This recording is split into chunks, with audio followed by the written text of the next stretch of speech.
Monsieur le Président, Mesdames, Messieurs les académiciens, c'est un honneur bien sûr de faire cette présentation et je vous remercie de m'avoir donné la parole pour commémorer ce bicentenaire de la création de la première chaire d'anatomie pathologique au monde à Strasbourg en 1819. Certes, l'anatomie pathologique était une discipline ancienne puisque les débuts remontent finalement aux premières dissections où l'on observe à la fois des structures normales et à la fois des structures pathologiques. C'est le grand Morgani qui sera considéré comme un des fondateurs de la discipline, mais il y a toujours un grand fossé entre le moment où une discipline émerge et le moment où politiquement on va créer un enseignement structuré dans le cadre d'une faculté de médecine. Il se trouve que ça va être Strasbourg en 1819. Le choix de Strasbourg n'est pas un hasard. Strasbourg a un rayonnement médical depuis le XVIe siècle, notamment par la diffusion de livres célèbres par les imprimeries et les imprimeurs strasbourgeois. En 1652, au sein de la faculté de médecine, avait été créée une chaire d'anatomie qui attirera des étudiants de l'ensemble de l'Europe. Nous en redirons quelques mots. Et donc 1652, la création de la chaire d'anatomie. 1670, la création de l'amphithéâtre d'anatomie qui est construit dans une chapelle désaffectée qui est au bout de l'hôpital de Strasbourg. Et à partir de là, 1670, toute personne décédée à l'hôpital fera l'objet d'un examen qu'on appelait examen cadavérique, donc d'une autopsie et ou dissection. Et ceci restera quasiment valable jusque vers 1980. C'était une particularité strasbourgeoise. Strasbourg possédait également, depuis la fin du XVIIe siècle, un hôpital militaire. C'était un des trois grands du royaume, avec Lille et Metz. Il avait à peu près 1000 places, et cela amenait un enseignement complémentaire à la faculté de médecine issue d'une ville germanique jusqu'en 1681, puisque Strasbourg n'est devenue ville française qu'en 1681. À la faculté de médecine, l'enseignement était en latin et en allemand, alors qu'à l'hôpital militaire, l'enseignement était en français, ce qui augmentait aussi, bien sûr, les chances de pouvoir accéder à des travaux originaux. Donc, de manière ancienne, ici au XVIIIe, de nombreuses observations avaient été faites d'anatomie pathologique lors de ces dissections à l'amphithéâtre d'anatomie, en particulier des tumeurs, des malformations. Alors, en 1794, sont créées 3 écoles de santé en France. Je vous rappelle qu'en 1792, l'ensemble des institutions universitaires, médicales, académiques avaient été supprimées par la Révolution, mais devant le besoin, notamment militaire, on recrée ces écoles. Il n'y en a que 3, Paris, Strasbourg et Montpellier, et Strasbourg a fait commémorer, comme les autres facultés, ce bicentenaire de la création de l'école en 1994 avec un ouvrage. Ces 3 écoles de santé deviendront écoles de médecine, puis en 1808 faculté de médecine, et ce seront les 3 seules qui resteront au XIXe siècle jusqu'en 1870. Donc il n'y avait que 3 villes où on pouvait accéder au doctorat en médecine, les autres étaient des écoles de médecine. Le dernier titulaire de la chaire avant la Révolution, de la chaire d'anatomie, est Thomas Laut, et tout logiquement, bien sûr, c'était les anatomistes qui avaient, par la dissection, accès aux observations pathologiques. Thomas Laut est très intéressant parce que d'une part, il va être le titulaire de la chaire de l'Ancien Régime, mais, et c'est une exception au niveau français, va être nommé le premier titulaire de l'école de santé. Théoriquement, les gens qui avaient trempé sous l'Ancien Régime, on ne leur donnait pas de poste prestigieux ensuite, mais lui va être en poste et donc va pouvoir conserver une grande tradition de dissection et notamment d'anatomie pathologique. Il s'intéresse énormément effectivement aux pièces pathologiques et constitue les débuts d'un musée en conservant les pièces exceptionnelles. Alors Strasbourg, 1819, pourquoi ce choix? Il n'y a donc que 3 facultés de médecine, Paris, Montpellier et Strasbourg. Paris n'était pas prêt, on pourra en redire quelques mots, et cette création à Strasbourg est due à une visite de Guillaume Dupuytren, donc bien sûr que vous connaissez bien et dont nous redirons un mot. Guillaume Dupuytren qui vient à Strasbourg voit ce modèle de l'école anatomique qui d'une part est tournée vers la chirurgie, contrairement à beaucoup d'autres chaires. À Montpellier, la chaire d'anatomie est restée liée à la botanique jusqu'en 1830. Strasbourg était lié à la chirurgie depuis 1708. Il y avait un grand aspect pratique tourné vers la chirurgie et notamment les tumeurs. Et c'est également dû à Georges Cuvier qui à l'époque était prestigieux puisqu'il était membre de l'Académie des sciences, de l'Académie française. Il était grand chancelier de l'université et était convaincu, aussi fondateur de l'anatomie comparée, était convaincu de l'importance des collections et du développement de l'anatomie pathologique. Donc Georges Cuvier, qui est dans cette commission de l'instruction publique, va créer cette chaire, la première, à Strasbourg. Voilà une autre vue de Cuvier sous forme de médaille, et on peut rappeler qu'il existe un musée Georges Cuvier à Montbéliard, avec ici ce buste au fait de sa gloire en tenue d'académicien et Grand Croix de la Légion d'honneur.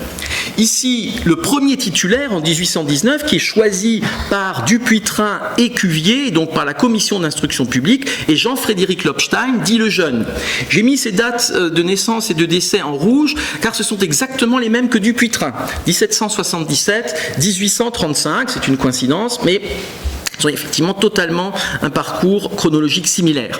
Le choix de Jean-Frédéric Lobstein, le Jeune, n'est pas un hasard. Là aussi, il appartient à une grande dynastie d'universitaires, de médecins, de chirurgiens, de pasteurs et de juristes, je l'ai déjà dit, strasbourgeois. Son oncle, Jean-Frédéric Lobstein, dit l'aîné, avait été un professeur d'anatomie illustre, attirant des gens de l'ensemble de l'Europe. Nous voyons ici un texte en allemand, puisque l'allemand est resté langue courante à Strasbourg jusqu'à la Révolution, donc à la mort de son oncle, Jean-Frédéric Lobstein. Jean-Frédéric Lobstein était illustre par ses élèves, de nombreux seront titulaires de chaires d'anatomie ou de chirurgie dans toute l'Europe, mais parmi ses élèves, il y a le grand Goethe, qui est à Strasbourg de 1770 à 1772, qui suit des cours de dissection, qu'il relate d'ailleurs dans ses mémoires.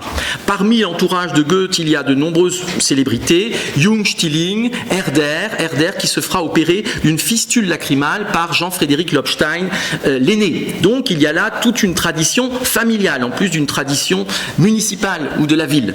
Alors Lobstein est nommé chef des travaux anatomiques, prosecteur puis chef des travaux anatomiques peu après 1800, et va faire des comptes rendus sur les travaux exécutés à l'amphithéâtre d'anatomie 1803, 1804, 1805, et à l'intérieur, il va insister justement sur l'importance de ces observations d'anatomie pathologique. Et une fois qu'il est nommé titulaire de la chaire, ici nous voyons en 1820, il publie un compte-rendu à la faculté de médecine de Strasbourg sur l'état actuel de son muséum anatomique, suivi du catalogue des objets qu'il renferme. Il y a alors à peu près 1300 préparations, et ça en fait l'une des collections les plus importantes en Europe. Alors Lobstein, une fois nommé, va publié un traité d'anatomie pathologique en 2 volumes. Il avait prévu un 3e, mais son décès prématuré ne permettra pas de le finir. Et bien entendu, ce traité, qui est un traité majeur pour l'époque, est dédié au baron Cuvier qui a créé cette chaire et qui est grand chancelier de l'université. Dans ce traité, Lobstein va créer en quelque sorte le nom d'artériosclérose, créer et décrire le nom d'artériosclérose qui est resté donc universellement utilisé par la suite. C'est donc bien Lobstein qui est à cette origine. Et Lobstein va également décrire la maladie ostéopsatyrose, qu'on appelle aussi la maladie des hommes de verre ou maladie de Lobstein. Ce sont les 2 grandes entités, mais c'est surtout le terme d'artériosclérose, bien sûr, qui reste dû à Lobstein. Lobstein va faire de très nombreuses observations pathologiques, ici avec des dessins faits à l'aquarelle. Beaucoup sont restés à l'état d'originaux manuscrits non publiés, mais ce sont là de très belles séries d'observations, souvent avec les relations très précises d'un point de vue texte également. Ici un poumon, un farci, donc en aquarelle. Il a laissé aussi un musée important qui sera développé au XIXe siècle et au début du XXe siècle. Et pour la partie pathologique, nous sommes en train depuis quelques années de la revaloriser. C'était dans des greniers, c'était très peu accessible. Et pour la partie ostéologique, ce sont 2000 pièces, dont les préparations de Lobstein qui sont à présent inventoriées. Et ces préparations ont permis de faire une exposition en 2005-2006 sur les squelettes au sens large, archéologie, médecine et anthropologie, exposition avec le musée archéologique de Strasbourg, et on peut être surpris peut-être, paradoxalement, que cette exposition sur les squelettes a attiré 120 000 visiteurs, ce qui fait qu'on peut encore intéresser des gens avec de l'anatomie et de l'anatomie pathologique. Il y a aussi une série d'environ 800 bocaux que nous sommes en train d'inventorier, et le problème est un peu plus complexe avec les liquides à compléter. Certaines pièces datent de l'époque de Lobstein. Je me permets de citer 2 références sur le sujet, un livre sur les sciences morphologiques du 15e au 20e siècle qui avait paru en 2002, et puis un ouvrage sur les collections anatomie et pathologie qui a paru en 2009. Alors, cet exemple de Strasbourg ne va être suivi que très lentement et progressivement. En 1831 seront créées 2 chaires au Royaume-Uni, Édimbourg et Londres, et en 1836 la chaire de Paris, nous y reviendrons, 1844 la chaire de Vienne pour Rokitansky, et Rokitansky, quand il crée à la fois l'hôpital moderne de Vienne et la chaire de pathologie, précise qu'il doit ça au traité de Lobstein. Donc il y a vraiment une filiation là entre Lobstein et l'anatomie pathologique germanique. 1847, c'est la première chaire d'anatomie pathologique aux États-Unis, à Harvard. Puis en Allemagne, 1849 Würzburg, j'y reviendrai, 1856 Berlin, et puisqu'il y a 3 facultés de médecine en France, Paris, Montpellier, Strasbourg. Montpellier, c'est en 1874. Montpellier était une ville particulière, puisque encore très liée au vitalisme à l'époque. Je me permettrai de revenir sur 2 de ces créations qui viennent ensuite de celle de Strasbourg. Paris 1836, c'est bien sûr Jean Cruvellier. Nous sommes ici dans l'amphithéâtre Cruvellier, il est donc particulièrement normal de lui rendre hommage. Vous voyez qu'on est là plus d'une quinzaine d'années après Strasbourg. C'est une école qui est un petit peu différente, l'école française, mais Cruvellier cite bien sûr l'exemple de pionnier de Lobstein. La création de la chaire d'anatomie pathologique de Paris pour Cruvellier est aussi due à Dupuytren.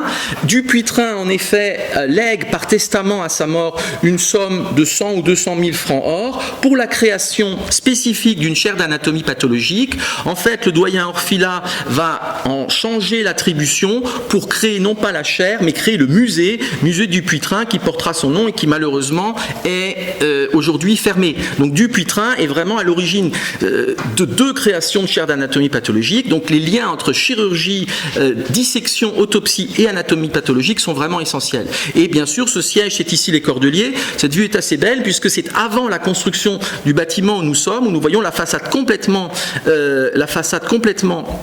sud, méridionale complètement dégagée de ce beau bâtiment des Cordeliers où longtemps il y aura les collections d'anatomie pathologique. Cruvellier, bien sûr, laissera aussi de très belles planches avec son traité fameux. L'autre chaire dont je voudrais dire un mot, c'est celle qui a été créée en Allemagne en 1849 à Würzburg. Cette chaire est créée pour quelqu'un que vous connaissez qui s'appelle Rudolf Virchow. C'est la première chaire en Allemagne à Würzburg, et Virchow est l'élève de Rokitansky, l'élève majeur de Rokitansky qui lui-même se considère comme le successeur de Lobstein. Donc il y a là également une filiation. Rudolf Virchow va être le grand pathologiste de la deuxième moitié du 19e siècle, puisqu'il crée cette chaire, la première à Würzburg en 1949, et une chaire va être créée à Berlin. C'est encore plus prestigieux. Berlin, c'était vraiment la capitale, en 1856. Et là, c'est une nouvelle page de l'anatomie pathologique qui va s'ouvrir. C'est l'histopathologie et la pathologie cellulaire, avec ce fameux ouvrage, ici c'est de l'édition anglaise de Londres de 1860, la pathologie cellulaire, Cellular Pathology, ou en allemand c'est la même chose, Cellular Pathologie. Donc il y a là une école qui va se créer, et bien sûr on va passer au microscope. Ce serait une autre histoire. Paris est un petit peu en retard par rapport à la microscopie et à l'histologie. Il y avait des positions dogmatiques, donc en fait la première chaire d'histologie sera seulement en 1874 à Paris. Pour les mêmes raisons de proximité de Strasbourg avec l'Allemagne, Strasbourg a une chaire d'histologie en 1835. Donc il y a eu comme ça, paradoxalement, des retards dans certaines facultés par des positions un petit peu dogmatiques. Pour terminer, je présenterai cette plaque en marbre, cette grande plaque en marbre que nous avons retrouvée il y a quelques années dans les greniers, qui a été mise à la mort de Lobstein en 1835, mort prématurée. Voilà, professeur de médecine, mais aussi d'anatomie pathologique, et qui était directeur du musée de la faculté de médecine Argentinensis, puisque Argentinens ou Argentoratum est la ville de Strasbourg. Je vous remercie pour votre attention.